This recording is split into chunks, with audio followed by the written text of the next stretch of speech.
and welcome to Let's Talk Aging. I'm Gwyneth Johnson with Second Wind Dreams. We are an organization dedicated to changing the perception of aging.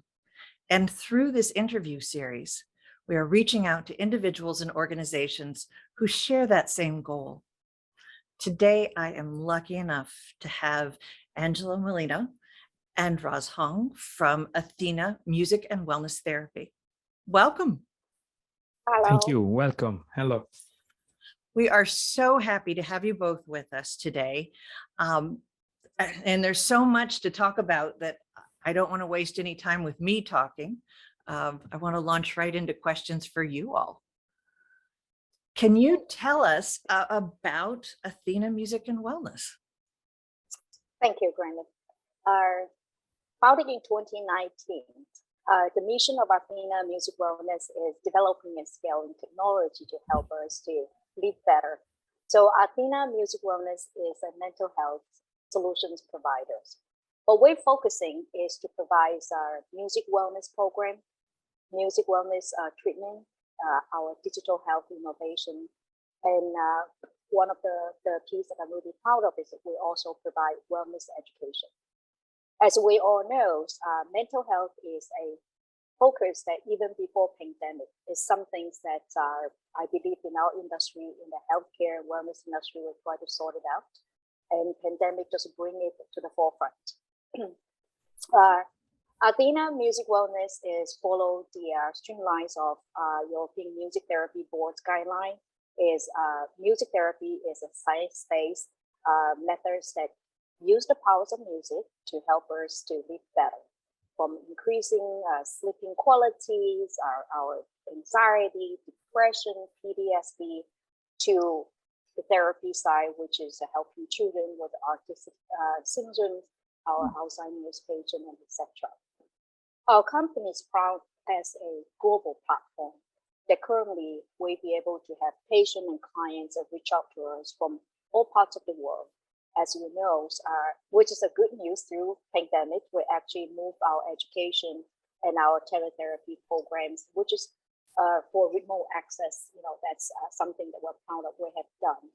And to say the least, I like to lead to, for my background, after 20 some years in cross-border management consulting, but now my passion is really in mental wellness.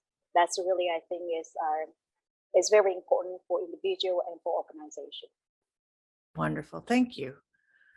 Angelo, could you tell me about how this came to be? What led you to develop this? Talking about myself, my experience is guided by a mission, because my career started like a classical piano concertist, pure musician.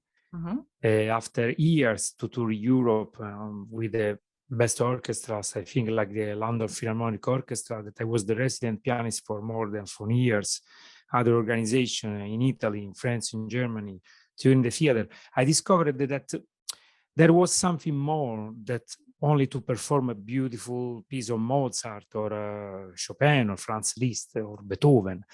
Music has another different power. And I discovered through one of my professors of the conservatory, that period, that I will be grateful for the rest of my life, the music therapy.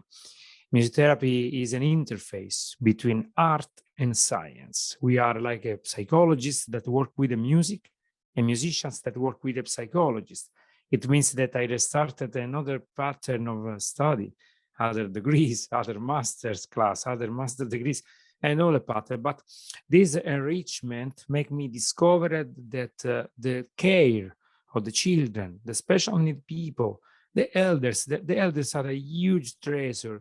In our society, we are losing this culture. I am sad to say this, but it's true. And inside a person, inside the heart, the soul, the brain of an elder, we have a treasure of experience, of knowledge. People that has maybe no culture, they come from the street, but their life experience is something that can teach us how to live better anyway. And this turned in that moment inside me, like say, no, I want that my mission, my music, try to heal the people, try to help. The word is help. And all the transformation inside the life of the persons is something that we can have like a tool to change our society. I don't want to talk big, but this is true, because if with the new generation, we will teach, we will expose, we will show what can do the experience of the others, this will be immortal. Like the music, that music is immortal, music don't expire. Music is amazing, and I can't get enough of it in my own life. Yeah. I know you've done a lot of research. Could you tell us a little bit about that process? Yes, my experience changed totally, because music therapy is a medal with the three phases, not only two. The first one is the active therapy. It means improvisation, playing together, sound, conversation, no verbal at all. And this kind of music therapy we can use with the autistic children, people with maybe a different kind of mind, a little bit of developing of latency of developing Down syndrome, and anyway, special needs. In this way, we open a new channel of communication. We don't need to talk. Three persons from the three sides of the world can talk with the music. And this is the active therapy. That is self-expression in 98% of the cases, no? Breaking the shield, the shell that these people are surrounding there. The receptive therapy, that is my specific field, is made by composition. We can change the mood of the persons. We can influence the way to absorb the sound and change the production of the waves, the brain waves. In the case of the dementia, the Alzheimer, we can bypass the ganglia circuit and give another chance to have a renovation of the brain neurons, a new pattern, something that is like a miracle, but it's a science. And we have numbers. There are a huge amount of books. The literature is very big about this, because the music therapy is starting the modern age with the civil war in the USA, with the PTSD treatment. But in reality, the music therapy worked with the people from the start of the humanity, when the shamans, the medicine men or the early men start to talk with the gods through the thunder, the sound of the wind, the sound of the rain, the screaming of the people that was escaping from maybe a dinosaur. That is the starting of the therapy. Start with the man. Music is a companion of the man from the early stage of his life. And the receptive music therapy is based on the deep listening, production of the waves, and sound psychoanalysis. We call this because the imagination starts immediately with the music, and it's an opening of the mind. The circuit of the memory reactivated immediately. A little chant of your church, for example, when you was very young, restart to make your brain in function. It's like a switch. We click the switch and you can wake up. It's like a wake up. I saw in my life more than 300 people with dementia waking up suddenly with the music. It is incredible. It's a totally reconnection. The third phase is the sound treatment, sound bath, sound massage, what we call sound nutrition. Is the physical effect on the waves on the body, on the blood circulation, on the production of the hormones. But in this case too, is an hybrid thing, because anyway, the mind body is one system, is something that is tight connected. And with the sound waves, we can restore a production on the brain waves too. We have not three boxes. It's a big frame, but with these three things together. Sorry if I talk too much, but to explain. No, that's amazing. Thank you. How have you been using this specifically with elders? In the late 90s, starting to before the 2000, I discovered that my music had a special power, my compositions, because in that period I was passing a dark period of my existence, and maybe that the music was too sad. But inside that sadness, there was a big help for the depression. And a lot of elders start to be full depressed, deep depressed, because the life is changing. Your body cannot do something that you was used to do. You have to adapt a new environment. Maybe you are not at home anymore. Maybe that you are confused. because the dementia starts in that way. The Alzheimer is exposed to the other people surrounded you after 30 years that you have inside you, that process. The black matters in the brain is anymore produced. The synapses are connected anymore. And the medicines now, the drugs, I mean, are working, but there is something that we don't understand. The natural dopamine cannot be replaced by a synthetic one. Same composition, same chemical, but the brain refuses to absorb it totally. Mm-hmm. And it means that you need something that is outside the chemical, and is the feelings. You have to restore what you feel, and the music works in that way. In that moment, I switched totally. I say, no, I had to do more researches. I was around Europe with the best professors to understand the meaning of the production of the waves. I mean the music, sound and pure sound. It means structured sound, music, composition, pure sound, waves, and the effect on the brain. And now I am finishing, after all this year, to write a new book about the mood modification induction processes made by music. We can use the music like a medicine. We feel too energetic, we need to relax. We feel depressed, I have some music that can restart my energy inside. I can renew myself. And I started in that way to develop my personal model, my personal method, and to compose slowly all the music that is necessary. Amazing. Thank you. Do you have any events or resources that are coming up that you would like to share with any of our viewers? Now, yeah, sorry, please, madam. So for our 2022 online courses, so we have courses fitting to any age group, any backgrounds of our students. So we can check on onlinestudies.com, that on our contact page, you can take a look. So our courses start January. So we have 3 months, 6 months, we even have 2 years degree classes. These are for our students that from all over the world. They, may want to pursue music therapy, music wellness as their career. These also for people already in the industry that would like to upgrade and to learn more the knowledge and wisdom.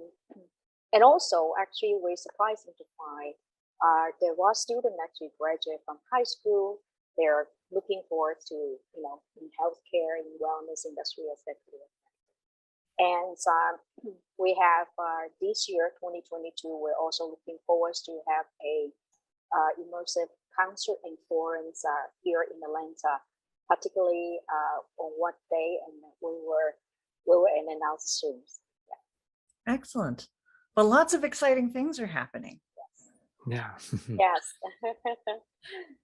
Angelo, I'd like to wrap up our interview by coming back to you to ask, how do you change the perception of aging? Oh, this is a great question, because in our experimental model, ourself is the first person to analyze. Okay. And now I think that in my age, my perception on the outside world is changed from some point of view, physical point of view. For example, in the sport, I was a sportsman. I did athletics for a lot of years and other kind of sport. My body reacts different. No? If you are a professional athlete, you have to practice much more to obtain not all the same results, of course, when you was 20, but if you want a performance that is not agonistic, not professional in the sense that you are not to go to a match, a soccer match or American football or a race, no, but for yourself, you have to work at the double to obtain the results. The mind is the opposite. The mind is more reactive.